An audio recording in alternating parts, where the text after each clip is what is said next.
Hello guys, स्वागत है आप सभी का हमारे चैनल क्रिप्टो मंत्रा में। और आज हम बात करने वाले हैं NFTs के बारे में, जिसका कि फुल फॉर्म होता है नॉन फंजिबल टोकन। और अगर आप गाइस चैनल पे नए हैं तो प्लीज़ सब्सक्राइब जरूर कर दीजिए चैनल को, क्योंकि इस तरह की वीडियोस हम आपके लिए लाते रहेंगे। तो सबसे पहले हम बात करते हैं कि NFTs होती क्या है। तो गाइज NFT बेसिकली एक डिजिटल एसेट है जो कि रिप्रेजेंट करता है किसी भी आर्ट, पेंटिंग, म्यूज़िक, वीडियोज़ या कोई भी ऐसी चीज़ जो कि यूनिक होती है, रेयर होती है, जो कि पूरे वर्ल्ड में आप कह सकते हैं कि एक ही होती है या फिर बहुत ही कम होती हैं। बेसिकली जिन्हें रिप्लेस नहीं किया जा सकता, इसीलिए वो नॉन रिप्लेसेबल होती है या फिर नॉन फंजिबल होती है।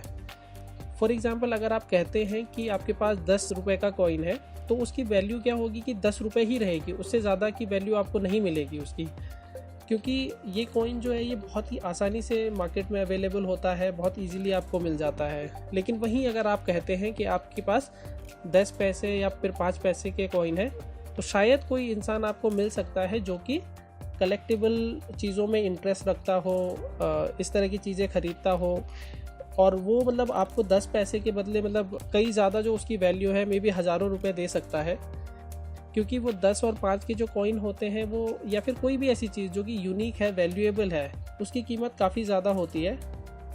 इसकी जो कीमत होती है उसे आप अपने हिसाब से सेट कर सकते हैं, और अगर बायर को वो चीज़ उसके लिए वैल्यूएबल है, उसको इंटरेस्ट है उस चीज़ में, तो उसे ख़रीद सकता है।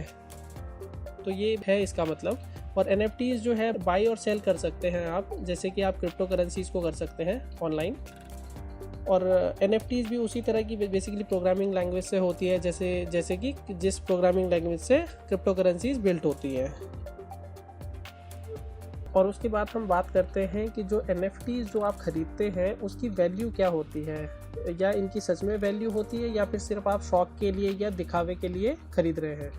आपने कुछ टाइम पहले सुना होगा कि ट्विटर के जो CEO हैं जैक डॉर्सी, उनका जो पहला ट्वीट था वो करीब बिका था $3 मिलियन में, उसको ख़रीदा गया था। और इस तरह की बहुत सी NFTs हैं, बहुत सारी NFTs हैं जो कि ऑनलाइन परचेज होती हैं और उन पे बहुत सारे डॉलर्स खर्च किए जाते हैं। तो ये वाली चीज़ें होती हैं। और अब देखिए, इसको कहने के बाद आप कहेंगे कि यार ये कौन ऐसा इंसान था, कौन ऐसा आदमी था जिसने कि $3 मिलियन का ट्वीट ख़रीदा है। तो बेसिकली आप कह सकते हैं कि बहुत सारे ऐसे लोग हैं जो कि ये कलेक्टिबल चीज़ों का शौक़ रखते हैं, उनको ख़रीदते रहते हैं। देखिए, मैं और आप इनको शायद नहीं ख़रीद सकते, क्योंकि इस वक्त हमारी ज़रूरतें थोड़ा अलग हैं। हमारे पास इतना पैसा नहीं है कि हम ये चीज़ों के लिए, अपने शौक़ पूरा करने के लिए इन चीज़ों को ख़रीदें। लेकिन सोचिए, अगर आपके पास बहुत सारे पैसे हैं और आपकी ज़रूरतें भी उसी हिसाब से बदल जाती है, आपके पास गाड़ी नहीं है, आप गाड़ी नहीं खरीद सकते, तो आपकी ज़रूरतें कुछ और हैं कि मे बी आपको अपनी फैमिली को सपोर्ट करना होगा, या कुछ और भी काम हो सकते हैं ज़रूरी, जिनकी वजह से आप नहीं खरीद सकते।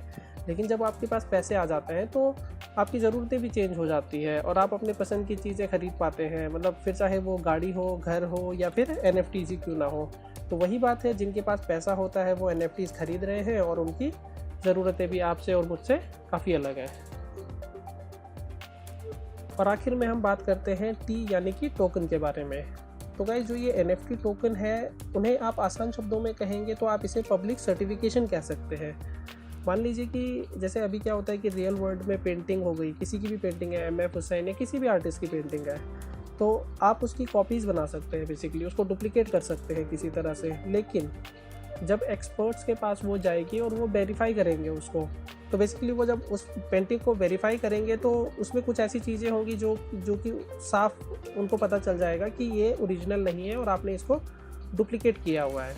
ठीक उसी तरह से हम ब्लॉकचेन को ले लेते हैं, जो कि NFTs या क्रिप्टो करेंसीज़ की टेक्नोलॉजी है, ब्लॉकचेन, जिसके थ्रू ये सब चीज़ें होती है।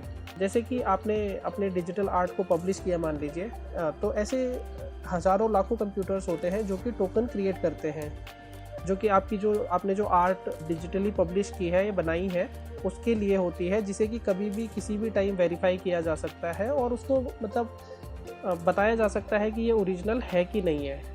ये वाली चीज़ होती है टोकन, जिसकी हम बात कर रहे हैं। और ब्लॉकचेन टेक्नोलॉजी इसीलिए बहुत ख़ास होती है कि इसे हैक करना बहुत ही मुश्किल है, इम्पॉसिबल मान लीजिए, क्योंकि इसे हैक करने वाले इंसान को एक साथ हज़ारों लाखों कंप्यूटर्स को हैक करना होगा, जो कि एक टाइम पे पॉसिबल नहीं है। तो गाइज़ यही थी आज की वीडियो। आई होप कि मैंने सारे डाउट्स क्लियर कर दिए होंगे आपके जो NFTs के बारे में थे, और अगर नहीं किए हैं तो प्लीज़ कमेंट सेक्शन में हमें ज़रूर बताइए और सब्सक्राइब ज़रूर करिए चैनल को। Thank you so much.